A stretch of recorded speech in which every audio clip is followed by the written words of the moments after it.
नमस्कार बच्चों, मैं अंजनी कुमार एक बार फिर से आप लोगों का आपके अपने YouTube चैनल फिजिक्स टूल में हार्दिक अभिनंदन और स्वागत करता हूं।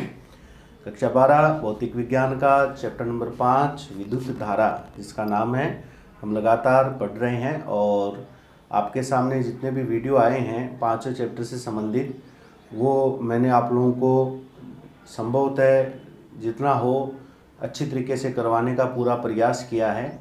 और जो भी नए बच्चे जो लगातार जुड़ रहे हैं उनसे मैं ये कहूँगा कि आप पहले के जो चैप्टर हैं वो पहले देखें। आप लोग 1 से लेकर 4 तक जो चैप्टर हैं वो पहले कंप्लीट करें और उसके बाद में 5वें चैप्टर को आप लोगों को तैयार करना है। इतना चैप्टर मैंने पहले भी करवा दिया था नोट्स पेपर के ऊपर, लेकिन बोर्ड की व्यवस्था होने के कारण मैंने सोचा कि ये एक ऐसा चैप्टर है जो हम अगर नए तरीके से या नई शुरुआत से करें ताकि जो नए बच्चे जुड़ रहे हैं उनको भी इसका पूरा फ़ायदा हो सकता है। तो आपसे मेरा ये अनुरोध है कि चैनल को प्लीज़ शेयर करें। मैं बार बार अपने इस वीडियो में आप लोगों के सामने ये अपील करता हूँ कि चैनल को शेयर करने से हमें और ज़्यादा जो मनोबल है हमारा बढ़ता है और उत्साह हमारा बढ़ता है आपके बीच में काम करने के लिए लगातार। तो आपको पता है जैसा कि हमने पहले के जितने भी वीडियो हैं, हालांकि वीडियो तो काफ़ी हो गए इसके क्योंकि हमने कुछ एग्जाम्पल भी किए हैं और जो बड़े टॉपिक होने की वजह से अपने लगातार उसमें अपने क्लास रनिंग नहीं रख पाते क्योंकि वीडियो बड़ा हो जाता है। तो आज के अपने जो टॉपिक हैं वो भी काफ़ी सिंपल और बहुत ही आसानी से आपको समझ में आ जाएंगे, मैं उम्मीद करूँगा वो, और अच्छे टॉपिक हैं। तो इनके भी मैं 2 वीडियो बनाऊंगा। हम पढ़ने वाले हैं सेलों का संयोजन। क्या पढ़ेंगे? सेलों का संयोजन। इससे पहले वाले जो वीडियो हैं उनमें सेलों का संयोजन हम पढ़ेंगे।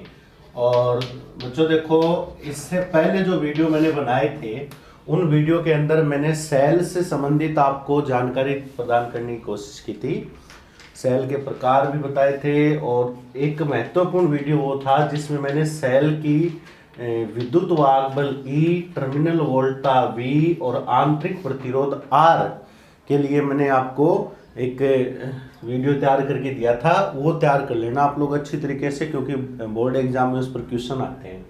और इसमें एक रिलेशन आपने स्थापित किया था, वो ये बनाया था कि E बराबर होता है V प्लस IR। ये संबंध अपने को याद रखना है। जब भी संयोजन पढ़ते हैं, हमने अपने सिलेबस में 3 प्रकार के संयोजन पढ़ने हैं। 2 संयोजन हमने कंप्लीट कर लिए, संधारित्रों का और प्रतिरोधों का संयोजन। तीसरा संयोजन है ये सेलों का संयोजन, और वही 2 प्रकार से होगा, संयोजन श्रेणी क्रम और दूसरा पार्श्व क्रम या समांतर क्रम संयोजन जिसे हम कह सकते हैं। तो प्रत्येक संयोजन में एक चीज कॉमन है, वो ये है कि हमें उनकी जो कुछ हिंट जैसे मैंने बताई थी, श्रेणी क्रम में क्या चीज समान रहती है, कौन कौन सी राशि बदलती है, वो चीजें अपने को याद रखनी है। और साथ में अपने को सूत्र, तो जैसे ओम के प्रतिरोधों का संयोजन पढ़ा था, वहां सूत्र काम में लिया था V बराबर IR हमने, और संधारित्रों का पढ़ा था वहां अपने सूत्र काम में लिया Q बराबर CV। और अब सेलों का संयोजन पढ़ रहे हैं तो सेलों के लिए फिलहाल हमारे पास ये सूत्र है कि E बराबर V प्लस IR। ठीक है, ये सूत्र हमारे लिए इस संयोजन में काम आएगा। जो जो वैल्यू अपने को निकालनी है वो इसी सूत्र से हम प्राप्त करेंगे। ठीक है, तो चलिए बच्चों, हम सबसे पहले पढ़ते हैं सेलों का संयोजन कितने प्रकार से होगा। 2 प्रकार से होगा। पहला संयोजन होता है जिसे आप क्या कहते हो, श्रेणी क्रम, और दूसरा जो संयोजन होगा उसे मैं कहूंगा समांतर क्रम। क्या कहूंगा? समांतर क्रम, या एक नाम और भी होता है इसका, इसको पार्श्व क्रम भी कहते हैं। ठीक है, समांतर क्रम और पार्श्व क्रम संयोजन। इस वीडियो में मैं आप लोगों के सामने श्रेणी क्रम संयोजन रख रहा हूं, समझना पहले इस चीज को। ठीक है, देखो, जब भी सेलों का संयोजन आपको निकालना हो तो आपको क्या क्या निकालना पड़ेगा वो चीज आप लोगों को देखनी है। पहले बता देता हूं। देखो, सेल के लिए हमने क्या पढ़ा था, सेल के लिए हमने विद्युत वाहक बल और आंतरिक प्रतिरोध के बारे में पढ़ा था। और टर्मिनल वोल्टता कब होती है? जब सेल से हम धारा लेते हैं। तो आपको इन संयोजन के अंदर एक तो तुल्य विद्युत वाहक बल निकालना पूछेगा। क्या पूछेगा? तुल्य विद्युत वाहक बल आपको पूछेगा, और एक पूछेगा तुल्य आंतरिक प्रतिरोध। क्या पूछेगा? तुल्य आंतरिक प्रतिरोध का मान निकालना आपसे पूछेगा। ये दो चीजें अपने को निकालनी है। साथ साथ कई बार अपने को इस सेलों के संयोजन से जो बहने वाली धारा है उसका मान भी पूछ सकता है कि प्रवाहित धारा का मान भी ज्ञात करो, तो ये भी एक पॉइंट बन सकता है सेलों के संयोजन में। ठीक है, एक बार बोर्ड एग्जाम में पूछा भी गया है। तो पहला संयोजन मैं स्टार्ट कर रहा हूं, सेलों का श्रेणी क्रम संयोजन, सेलों का श्रेणी क्रम संयोजन। ठीक है, अब मैं क्या करूंगा, मैं सेल लूंगा, उनको मैं श्रेणी क्रम में कनेक्ट करूंगा। ठीक है, तो पहले मैं आपके सामने सर्किट तैयार कर देता हूं। जैसे मान लेते हो मेरे पास ये एक सेल है, ठीक है, ये इसका सिरा प्लस है और ये सिरा क्या है, माइनस है, और ये इसका आंतरिक प्रतिरोध है जिसको मैं R1 लिख देता हूं और इसके विद्युत वाहक को मैंने E1 से लिख दिया। ठीक है, विद्युत वाहक किससे लिख दिया, E1 से लिख दिया। अच्छा, एक बात और बताऊंगा मैं, इसे मैं E1 बोल रहा हूं, कई बार किताबों में इसको अपसाइलन से भी लिखा जाता है। ठीक है, कई बार किताबों में ऐसे भी लिखा हुआ आता है, लेकिन हम बोलेंगे इसे E1 ही। ठीक है, अब ये सेल जुड़ा हुआ है, फिर इसके साथ मैंने एक सेल और कनेक्ट कर दिया। ठीक है, ये देखो इसका ये सिरा प्लस हो गया और ये माइनस सिरा हो गया, और ये हो गया इसका आंतरिक प्रतिरोध R2, सेल का आंतरिक प्रतिरोध लगाते हैं ना, मैंने लास्ट वीडियो में बताया था आपको, और ये इसका विद्युत वाहक बल है E2। क्लियर है, ये होता है सेलों का श्रेणी क्रम संयोजन। ठीक है, इस संयोजन की विशेषता क्या होती है, विशेषता सुनना कि इसमें विपरीत ध्रुवता वाले जो टर्मिनल होते हैं वो एक दूसरे से एक के बाद एक कनेक्ट होते हैं। ठीक है, विपरीत ध्रुवता वाले कैसे कि पहले सेल का ऋण सिरा दूसरे सेल के धन सिरे से, पहले सेल का ऋण सिरा दूसरे सेल के धन सिरे से, दूसरे सेल का ऋण सिरा तीसरे सेल के धन सिरे से, इस प्रकार जब जुड़ते हैं तो उसे श्रेणी क्रम संयोजन कहते हैं। मैं फिलहाल यहाँ पर आप लोगों के लिए 2 ही सेल प्रयुक्त कर रहा हूँ। ठीक है, मैंने 2 सेल यहाँ पर कनेक्ट कर दिए। ठीक है, ये दोनों सेल जब यहाँ जुड़े हुए ये श्रेणी क्रम संयोजन है। अब मैं कह देता हूं जैसे ये पहला सेल है, ये पहला सेल बिंदु A और B के बीच जुड़ा हुआ है। ठीक है, A और B के बीच में पहला सेल कनेक्ट है, और B और C के बीच में, ये बिंदु C ले लिया मैंने, B और C के बीच में दूसरा सेल मैंने जोड़ा है, क्योंकि यहां से कनेक्ट तो करोगे आप लोग। और जब ये सेल जोड़े जाते हैं, सेल मैंने जोड़ दिए, तो इनका संबंध किया जाता है बाहर प्रतिरोध में जुड़े बाह्य प्रतिरोध R से। किससे किया जाता है, बाह्य प्रतिरोध R से हम इसको कनेक्ट करते हैं, क्योंकि धारा तो हमें सेल से प्राप्त हो ही जाएगी, तो बाह्य प्रतिरोध हम R यहाँ पर जोड़ते हैं। ये हो गया बाह्य प्रतिरोध R। ठीक है, ये बाह्य प्रतिरोध R से हम कनेक्ट करते हैं। आई बात समझ में। अब देखो मेन चीज क्या है इसके अंदर, इससे पहले मैं साथ साथ इसका मैं तुल्य परिपथ भी आपको समझाता हूं कि इसका तुल्य परिपथ क्या बनेगा। कैसे तुल्य परिपथ कैसे बनाएंगे, क्योंकि मैंने यहाँ 2 सेल जोड़े हैं, 2 सेल 3 सेल 4 सेल कितने भी अपने जोड़ सकते हैं। ठीक है, तुल्य परिपथ वो होता है जो इन सब की जगह, इन सभी की जगह एक अकेला काम करे। जैसे फॉर एग्जांपल अगर कोई काम हम कर रहे हैं, उस काम के लिए हमने 10 आदमी लगा रखे हैं, तो 10 आदमी एक तो वो काम कर रहे हैं और एक आदमी अकेला उन 10 आदमियों के बराबर काम कर रहा है, तो हम क्या कहेंगे कि ये अकेला आदमी 10 के तुल्य काम कर रहा है। तो वही बात यहाँ पर है कि मैंने ये तो 2 सेल यहाँ पर जोड़ रखे हैं, जब तुल्य विद्युत वाहक बल, तुल्य आंतरिक प्रतिरोध ये हम निकालते हैं, तो ये किसके लिए निकालेंगे, किसी एक सेल के लिए निकालेंगे, और वो एक ऐसा सेल होगा जो सेल इन दोनों सेल की जगह काम करेगा। ठीक है, तो तुल्य अगर प्रतिरोध की तुल्य सेल की बात करूं, तो ये मैंने एक सेल लगा दिया, इन दोनों की जगह एक सेल कनेक्ट कर दिया, जिसका तुल्य विद्युत वाहक बल मैं लिख देता हूं E तुल्य से। समझ में आ गई बात मेरी। और इसका तुल्य आंतरिक प्रतिरोध मैं लिख देता हूं R तुल्य से। किससे लिख दिया, R तुल्य से मैंने इनका आंतरिक प्रतिरोध यहां आप लोगों के सामने रख दिया। ठीक है, और ये इन दोनों की जगह जोड़ा है मैंने, इन दोनों की जगह, तो मतलब ये A और B के बीच में जुड़ा हुआ था, ये B और C के बीच में जुड़ा हुआ था। अब मैंने इन दोनों की जगह जोड़ दिया, मतलब मैंने ये तुल्य सेल जो जोड़ा है वो A और C टर्मिनल के बीच में जोड़ा है। समझ में आ गई बात मेरी। कहां जोड़ा है मैंने, A और C के बीच में जोड़ा है। कहां जोड़ा है बच्चों, A और C के बीच में जोड़ा है। ठीक है ना, क्योंकि इन दोनों की जगह ये काम करेगा। और ये हो गया बाह्य प्रतिरोध R।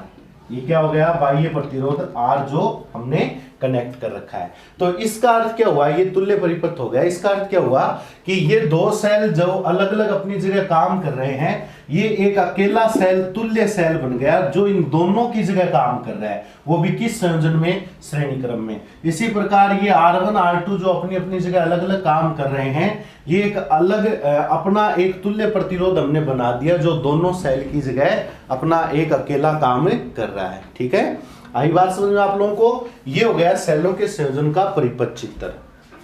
अब देखो, आपको पता है इस चीज से आप भली भांति परिचित हो कि सेलों का कोई संयोजन हो, चाहे प्रतिरोधों का संयोजन हो, चाहे संधारित्रों का संयोजन हो, एक चीज ध्यान रखनी है आपको कि जब भी बात आए श्रेणी क्रम संयोजन की, किसकी बात आए, श्रेणी क्रम संयोजन में, ठीक है, श्रेणी क्रम संयोजन में एक चीज कॉमन होती है, क्या, परिपथ में प्रवाहित धारा, परिपथ में प्रवाहित धारा का मान, प्रवाहित धारा का मान समान होता है। धारा का मान क्या होता है, समान होता है। और मैंने मान लिया, माना आई है। देखो, धारा तब तक चेंज नहीं होती जब तक धारा के रास्ते अलग अलग नहीं होंगे। ठीक है, धारा जब रास्ते अलग अलग हो जाते हैं तभी धारा का मान अलग अलग होता है, और अगर रास्ता एक ही चल रहा है तो धारा कभी चेंज नहीं होगी। समझ में आ गई बात मेरी।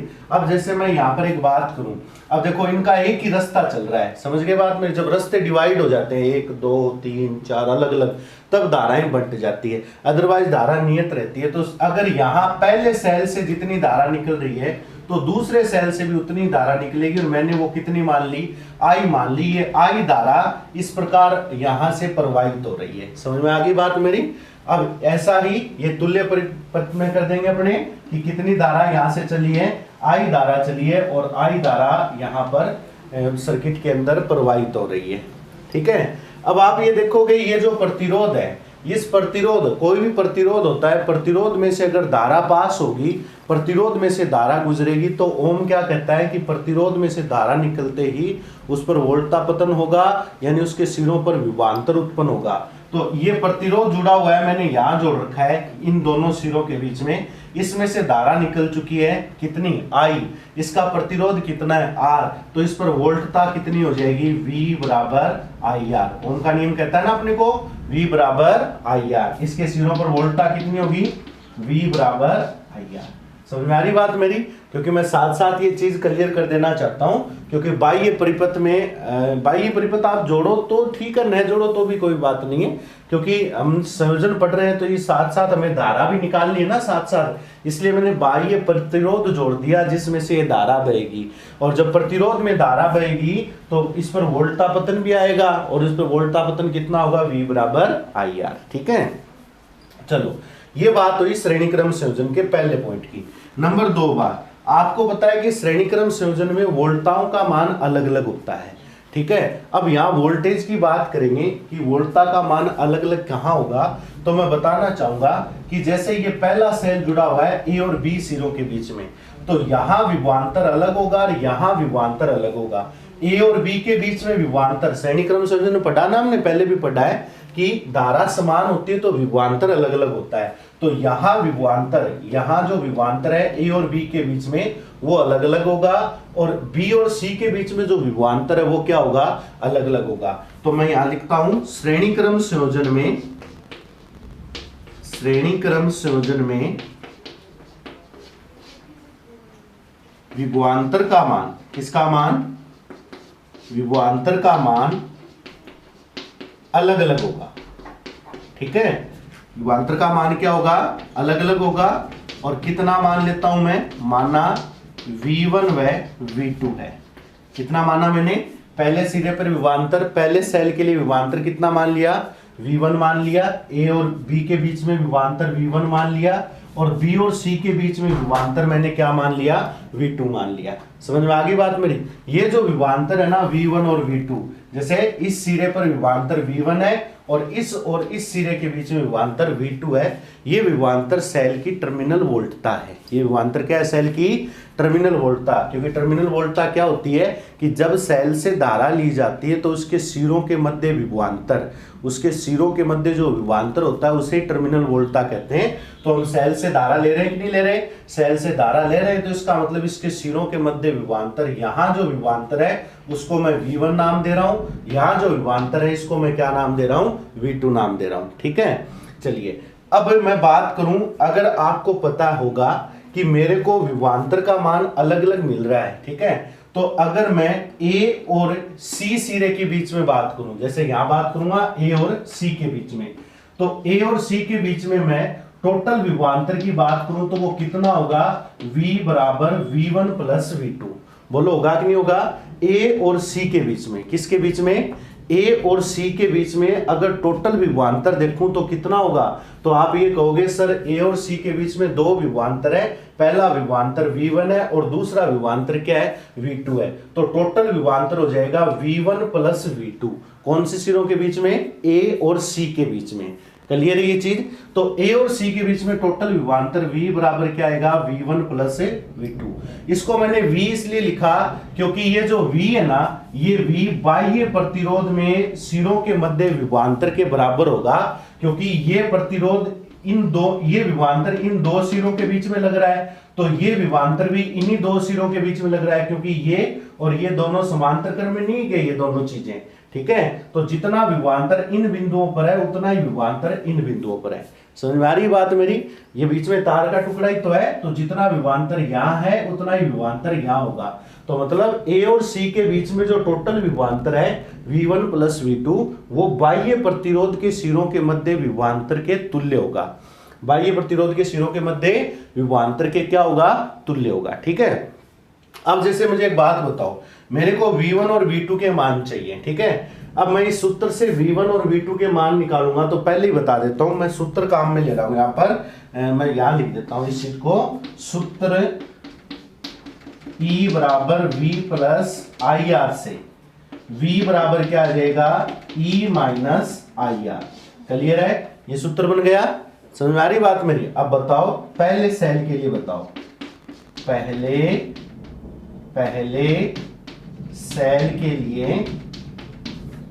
सेल के लिए विभवांतर निकालो। कहां निकालना है? A और B के बीच में। पहला सेल A और B के बीच में लगा हुआ है, तो विभवांतर हो जाएगा VA माइनस VB। क्या हो जाएगा? VA minus VB। यही तो होगा इन दोनों बिंदुओं के बीच में विभवांतर, जिसको आप V1 नाम लिख सकते हो। क्या लिख सकते हो? जिसे आप V1, क्योंकि मैंने इसको V1 नाम दिया ना, इसको V1 नाम दिया और इसको क्या नाम दिया? V2 नाम दिया। आप चाहो तो इसको VAB भी लिख सकते हो। ठीक है, तो VA माइनस VB इन दोनों बिंदुओं के बीच में क्या हो गया? विभवांतर हो गया। ठीक है, जिसका मान क्या आएगा बताना? पहले सेल का विद्युत वाहक बल कितना है? E1 है। धारा कितनी है? I है। धारा तो इक्वल है श्रेणी क्रम में, और आंतरिक प्रतिरोध कितना है? R1 है। ठीक है, ये संयोजन थोड़ा सा मतलब अलग है बाकी संयोजन से, लेकिन चीज एक ही काम करनी है। ये सभी संयोजन में यही बातें काम में आने वाली है। बस सूत्र के हिसाब से आपको इनको अरेंज करना अलग अलग रूप से सीखना पड़ेगा, और इनको एक दो बार आपको प्रैक्टिस भी करनी पड़ेगी। हो सकता है वीडियो भी थोड़ा बड़ा बन जाए, तो बोर मत होना, क्योंकि इंपॉर्टेंट टॉपिक है। उसके बाद में दूसरे सेल की बात करूं, दूसरे सेल के लिए अगर मैं चर्चा करूं तो बताना दूसरा सेल कहां कहां जुड़ा हुआ है? B और C के बीच में जुड़ा हुआ है। तो दूसरे सेल के बीच में विभवांतर हो जाएगा VB माइनस VC। बोलो होगा कि नहीं होगा? VB माइनस VC, B और C के बीच में। इसको मैंने वैसे नाम क्या दिया है? V2 नाम दिया है। लिख सकता हूं इसको भी मैं, V2 इज इक्वल E की जगह क्या आ जाएगा? E2, I की जगह I, और R की जगह क्या आएगा? R2। ये मैंने अलग अलग विभवांतर निकाल लिया दोनों सेलों के लिए, जिसे हम टर्मिनल वोल्टाइक बोलेंगे। तो पहले सेल की टर्मिनल वोल्टता V1 हो गई, दूसरे सेल की टर्मिनल वोल्टता क्या हो गई? V2 हो गई। ठीक है, अब एक काम और कर लो, क्या आप तुल्य परिपथ के लिए और निकाल लो। तो तुल्य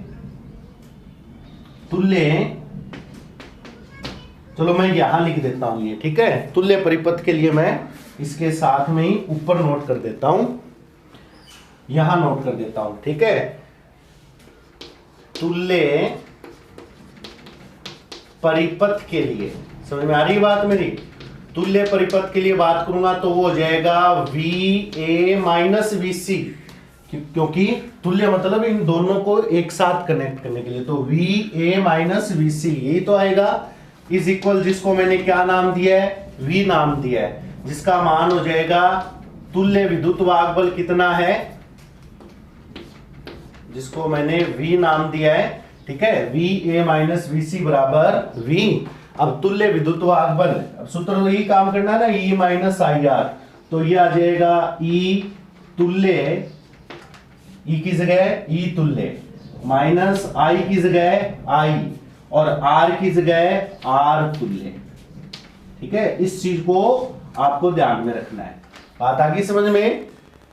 VA माइनस VC, जिसको मैं V कहूंगा क्योंकि ये तुल्य टर्मिनल वोल्टता हो गई दोनों सिरों के बीच में, ठीक है, जिसका मान हो जाएगा E तुल्य, E माइनस IR सूत्र से E की जगह E तुल्य, I की जगह I समान रहना है और R की जगह क्या आ जाएगा? R तुल्य आ जाएगा, ठीक है। अब मैं क्या करूंगा कि आपको पता है कि सर ये जो V है ना, ये V इन दोनों के योग के बराबर है, ठीक है, और V1 और V2 के योग के बराबर V है, ये तो बात क्लियर है। तो मैं एक काम करता हूं, ये रहा V1 का मान और ये रहा V2 का मान, मैं इन दोनों को जोड़कर देखता हूं क्या वास्तव में इनके योग के बराबर ये चीज आती है या नहीं आती, या इनको जोड़ना तो अपने को पड़ेगा, तो मैं इनको जोड़कर देखता हूं। तो इसके लिए पहले अपने को यहां से बोर्ड साफ करना पड़ेगा, तो आप एक काम करो, इसके स्क्रीनशॉट लो पहले, ठीक है, और फिर साथ साथ इसको क्लियर करने की कोशिश करना। अब देखो मैं ये थ्योरी यहां से हटा देता हूं, ये लो, टॉपिक थोड़ा बड़ा है इसलिए मैं आपसे अनुरोध करूंगा कि वीडियो को पूरा लगातार लास्ट तक देखना आपको और समझने की कोशिश करना, इंपॉर्टेंट टॉपिक है ये। अब बोलो मैं क्या करूं, इनको इक्वेशन दे दूं क्या? इसको समीकरण नंबर 1 दे देता हूं, ठीक है, ये जो ऊपर वाला है ना, इसको आप समीकरण नंबर 1 दे दिया मैंने, और इस नीचे वाले टर्मिनल को समीकरण नंबर 2 दे देता हूं, और इसको समीकरण नंबर 3 नामकरण कर दिया इसका। तो अब क्या करूंगा, समीकरण 1 प्लस समीकरण 2, ठीक है, 1 और 2 को जोड़ूं तो लेफ्ट हैंड साइड एक तरफ जोड़ दो, राइट हैंड साइड एक तरफ जोड़ दो, तो क्या बनेगा? VA minus VB plus VB minus VC, clear है क्या? VA minus VB plus VB minus VC बराबर में क्या आएगा? एक तरफ तो इसको ये भी लिख सकते हैं V1 प्लस V2, क्योंकि इसको मैं V1 कह रहा हूं, इसको V2 बराबर E1 minus IR1 plus E2 minus IR2, जोड़ दिया ना, एक साइड एक तरफ जोड़ दी, एक साइड एक तरफ जोड़ दी, ठीक है। अब देखो ये VB माइनस का है, ये प्लस का है, कैंसिल आउट हो गया यहां से, तो क्या बचा? VA माइनस VC बराबर क्या है? V1 प्लस V2, ठीक है। VA माइनस VC तो बचेगा यहां से। अब यहां से देखो प्लस प्लस वाले एक तरफ लिख लो, E1 प्लस का है, E2 प्लस का है, मैंने एक तरफ इकट्ठा कर लिया, और माइनस वाले एक तरफ लिख लिए, माइनस IR1 और माइनस का IR2, ऐसा लिख सकता हूं मैं, ठीक है। अब इसको भी यहां से हटा देता हूं, इसकी कोई जरूरत नहीं है, और आपने स्क्रीनशॉट लेकर इसको नोट भी कर लिया होगा। अब देखो बच्चों याद ध्यान देना, ये क्या आया? VA माइनस VC, और VA माइनस VC किसके बराबर होता है? VA माइनस VC किसके बराबर होता है? V के बराबर होता है, और वैसे भी V1 प्लस V2 भी किसके बराबर होता है? V के बराबर होता है। तो इसका मतलब क्या रिजल्ट निकला? इसको ऐसा लिख दूं, V बराबर E1 प्लस E2, लिख सकता हूं इसको ऐसा, माइनस I कॉमन लेता हूं, माइनस I से कॉमन निकाल दिया, R1 प्लस R2। ध्यान देना, इसको इक्वेशन नंबर मैंने 4 डाल दी, समीकरण नंबर क्या डाल दी मैंने? इसको 4 समीकरण दे दी। अब एक काम करो, ये समीकरण आई है दोनों सेल के लिए, ठीक है, और ये भी है तुल्य, ठीक है। तुल्य का मतलब क्या है? दोनों की जगह एक लगा दिया मैंने, तो समीकरण 3 और 4 की अगर मैं यहां से तुलना करूं, क्योंकि ये भी दोनों सेल के लिए, ये भी दोनों सेल के लिए, इसका मतलब समीकरण 3 और 4 की तुलना बन सकती है। तो मैं क्या करूंगा, समीकरण 3 व समीकरण 4 की तुलना करूंगा बच्चों। ठीक है, ध्यान देना बेटा, तुलना करूंगा। तो तुलना करने से क्या आएगा, देखो यहां v पड़ा है तो यहां पर भी v पड़ा है, इक्वल है, ये भी दोनों में इक्वल है, चाहे ये साइड ले लो, एक ही बात है। फिर बात करूंगा, यहाँ ई तुल्य है, यहाँ क्या लिखा हुआ है, ई तुल्य लिखा हुआ है ना। कि तुलना क्यों कर रहा हूं ये तो समझ में आ गया होगा आपको, क्योंकि मैंने इन दोनों सेल की जगह एक सेल कनेक्ट किया है। ठीक है, यहां लिखा हुआ मैंने ई तुल्य, क्या लिखा हुआ है, ई तुल्य, मतलब दोनों सेलों की जगह एक सेल। यहां ई तुल्य है तो ई तुल्य की जगह इसमें है E1 प्लस E2। चलो आगे चलो, फिर माइनस है तो इसमें भी माइनस है, फिर इसमें आई है तो इसमें भी आई है, क्लियर है। इसमें है आर तुल्य तो इसमें है R1 प्लस R2। तो अगर कंपैरिजन करूं तो आप ये निकालोगे कि सर इसमें ई तुल्य लिखा हुआ है तो उसमें लिखा हुआ है E1 प्लस E2।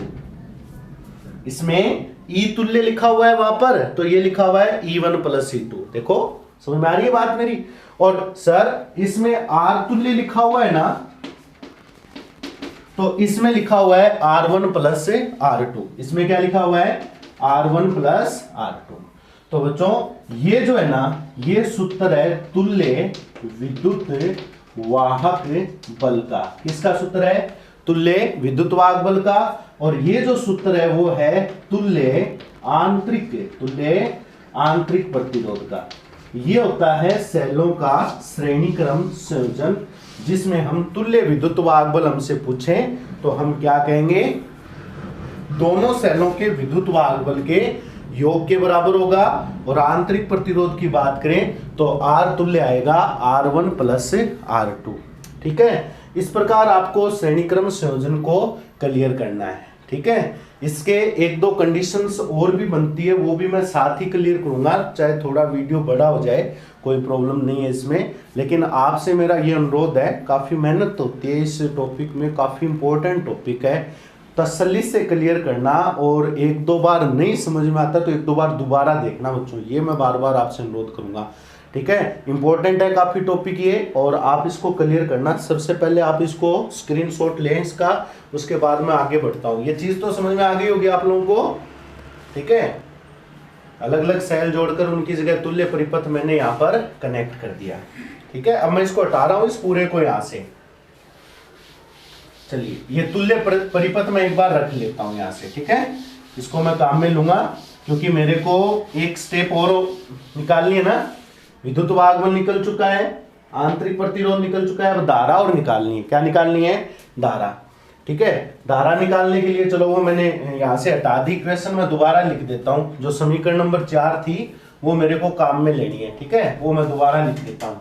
समीकरण 4 धारा निकाल रहा हूं, क्या थी समीकरण 4, आई वी बराबर E1 प्लस E2 माइनस आई R1 प्लस R2। नोट कर रखी हुई आपने, अभी लिखी हुई थी ना यहाँ पर, वो समीकरण नंबर 4 थी। चलो अब अगर मैं ये है तो इसको मैं अब यहाँ पर मान रख रहा हूं, तो मैं बताना मेरे को क्या मैं लिख सकता हूं कि यहाँ ये जो V है वो IR के बराबर होगा, यानी बाह्य प्रतिरोध के सिरों के मध्य विभवांतर, बाह्य प्रतिरोध के सिरों के मध्य विभवांतर के बराबर होगा। बोलो होगा कि नहीं होगा, क्योंकि इसके सिरों पर विभवांतर कितना है, IR है, ये भी कितना है, V के बराबर है, ये भी V के बराबर होगा। ठीक है, तो इसका मतलब इस V की जगह क्या लिख देता हूं, IR। नोट कर दूं ऐसा, E1 प्लस E2 की जगह मैंने लिख दिया E तुल्य, कोई प्रॉब्लम थोड़ी है। E1 प्लस E2 की जगह क्या लिख दिया, E तुल्य, minus I R1 plus R2 की जगह रख दिया मैंने R तुल्य। लिख सकता हूं क्या ऐसा, बिल्कुल लिख सकता हूं, कोई प्रॉब्लम नहीं होनी चाहिए। मेरे को धारा चाहिए तो धारा वाला पद एक तरफ करो, IR प्लस IR तुल्य बराबर E तुल्य। ठीक है, तो यहां से आप I कॉमन लोगे तो ब्रैकेट में बचेगा, I कॉमन लेते ही I capital R plus small r तुल्य बराबर E तुल्य। तो यहां से I का मान कितना आ जाएगा, E तुल्य में भाग चला जाएगा स्मॉल r तुल्य प्लस कैपिटल R, ये हो जाएगा परिपथ में धारा का मान। ठीक है, तो दोस्तों मैं उम्मीद करता हूं कि आपको आज वाला वीडियो बहुत अच्छा लगेगा। पसंद आता है तो लाइक भी कर देना और शेयर जरूर करना। ठीक है, काफ़ी इम्पोर्टेंट टॉपिक है, थोड़ा सा फोकस पड़ता है कमरे के अंदर, मैं माफ़ी चाहूँगा, लेकिन उम्मीद करूँगा कि आपको ये चीज़ें समझ में आएगी और टॉपिक को क्लियर करने का आप ज़रूर प्रयास करो। नेक्स्ट वीडियो में पहले इससे संबंधित एक दो कुछ स्पेशल केसेज और हैं, उनके बारे में मैं थोड़ा सा विचार करूंगा, फिर मैं समांतर क्रम संयोजन पर बढ़ूंगा, वो भी थोड़ा सा बड़ा है, तो वीडियो दोबारा जरूर देखना, एक दो बार जरूर देखो इसको, तभी समझ में आएगा, और शेयर जरूर करो। नेक्स्ट वीडियो में फिर मिलते हैं, तब तक के लिए धन्यवाद।